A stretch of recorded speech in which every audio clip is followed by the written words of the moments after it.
Hey guys, welcome to the new video. I wanted to kick this one off with a quick preview of an upcoming video. I like Spider-Mans. I'm gonna do a posability, design, just likability comparison of all the different Spider-Man figures that I've been collecting over time. Because I talk a lot about posability, how important that is. I talk about the design, I talk about just the quality in general, and personal preference. So stay tuned if you want to see something like that. And in preparation for that, I have found the new Miguel O'Hara Spider-Man 2099 figure. This is what we're going to be reviewing today. So I'm going to open this up and I'm going to talk about all those things, the design, the posability, and just whether it's a good figure and if I like it. So let's open it up. Okay, I've got the figure open, Spider-Man 2099. I'm a big fan of this already. I was messing around with him just now to get a little idea of what he's like. Besides being a really, really cool design, besides him being a pretty cool character in the last Into the Spider-Verse movie, this guy is put together carefully. He is engineered carefully. And so let's talk a little bit about that. The first thing I like to look at is the torso. He's got the ab crunch here, which I'm always going to say is really important in a Spider-Man because of how it improves the flexibility, seeming ability of just what he can do. So he can bend really far forward. If you include the legs in here with how far forward he can go, if he's flipping through the air, you can do a whole lot with that.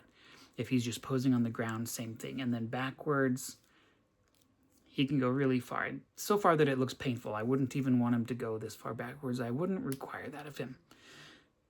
He's got the butterfly joints in the shoulders.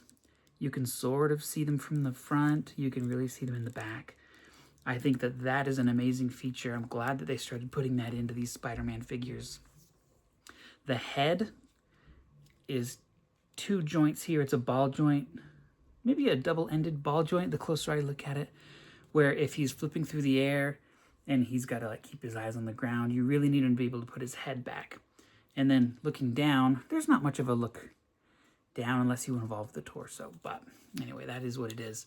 The shoulders and the arms are what you would expect. The hands are curled into fists. It's just a really cool design. The legs are what you would expect from Marvel Legends like this. So just let me give you a quick rundown of this. He can turn at the shoulders. He can spin at the bicep here. Double jointed elbows, although I'm having a little trouble getting this one to work. The joint almost wants to crack rather than let me bend the elbow, so whatever. The hands spin around like this, and he's got a few sets of hands. He's got kind of wall crawling open hands like this, which I really, really like. And then reminds me of the movie, he's got kind of these claw hands. They don't specifically have like talons built into the fingers like in the movie, but still pretty cool. The legs go out into a straddle about like this. They seem to be on that rocker interior hinge that's inside of the hips here. I'm not getting much benefit from it, but it can help with posability. Like if someone wants to put more weight on one leg instead of the other one, then they can do that.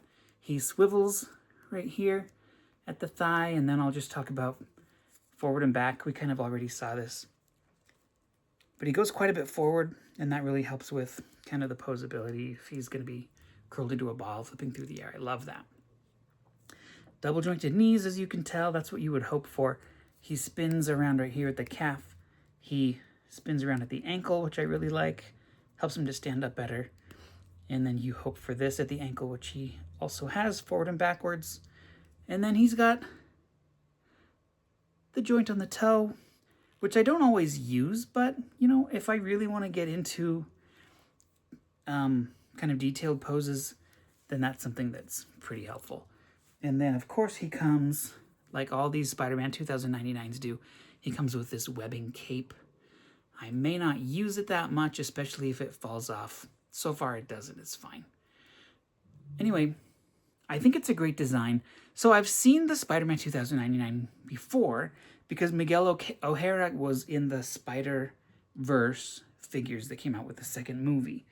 And let me hold up something kind of similar that will show you why I didn't buy that figure. And actually, I've got him posed too cool. This figure, they all sort of look like this. And it's, yeah, the colors are a little bit flat. There could be more detailed. This is the Peter A. Parker, or just Peter Parker figure from the line of toys that came out with that movie. And he looks like he looks in the movie, and I think that that's great. If you want him to do anything besides just stand there, then all of a sudden he doesn't look so cool anymore. The arms don't do too much. Anyway, this is just an example that if I want to have him be superposable, like I'm always talking about, flipping around and whatever, when a person moves their arms up, the shoulder goes too. And this guy is built to have shoulders that stay down. And so even if you have him like reaching up in the sky, it looks like his arm is coming from way down here instead of up here where it's supposed to be. So that's why I got this for super cheap at Ross this week. And that's why I just wanted to see what it looked like. And it made me glad that I did not get the Miguel O'Hara version of this figure back then. This is what you want to get. I think I recommend this figure. I think it's beautiful. I think it's amazingly posable. And I'll talk about him again when I do this whole review of all these Spider-Mans that I've got. I'm going to compare all of these guys, because over time, it's kind of evolved and there have been ups and downs, and so I think I want to just take a look at all of that stuff. Something else that I want to do is I'm going to go also back into time and find some of these boxed up figures that I have had for years but just haven't wanted to open. And I want to kind of get your input. Maybe do like an A/B test. Should I open this or that? And the first ones that I'm going to do, I think I'll give a choice of 3. This one I haven't had for years. It's maybe been 1 year. But this is Guile from the Jada Toys Street Fighter line. Got him and kept him in the box just because I've got a lot of these guys. And there's kind of nowhere to put them. So I just got them, put them on a shelf, and forgot about it. I want to offer up as an option, this Blade figure from Marvel Legends is about 10 years old. This came out, this came out when all of the original Netflix characters started coming out. Daredevil, Punisher, Elektra, Jessica Jones, Bullseye over here, and you build a figure man thing. I've kept him in the box just because he looked cool in the box. And maybe partially because I know that these swords are a little bit flimsy. I didn't want to open it up, put the sword in his hand, and have it, like, fall over. But I found him in a box this week when I was doing some plumbing work, and I said, you know what, maybe I will open that, but I think I'll leave it up to my channel. The third option I want to put is also not that old. This is a little bit newer, but I was so amazed that I found her, Warbird, from Dark Avengers. I was so amazed when I found her that I was like, I can't open that. It's too cool. But this is the kind of female figure that I think is the most amazing. It has that extra hinge joint on the torso. Anyway, let me know. If I have, in order, where did I put this one? In order, 1, 2, 3. Which one of these 3 is my next review? I'm going to leave it up to you guys. Leave a comment. If you don't care, then just leave a like, and I will do that in one of my next videos. I also found, for a future video, then I'll make this an option too. Just not for this one, because I'll keep it a secret. But I found sort of a Holy Grail figure that I've been talking about a lot.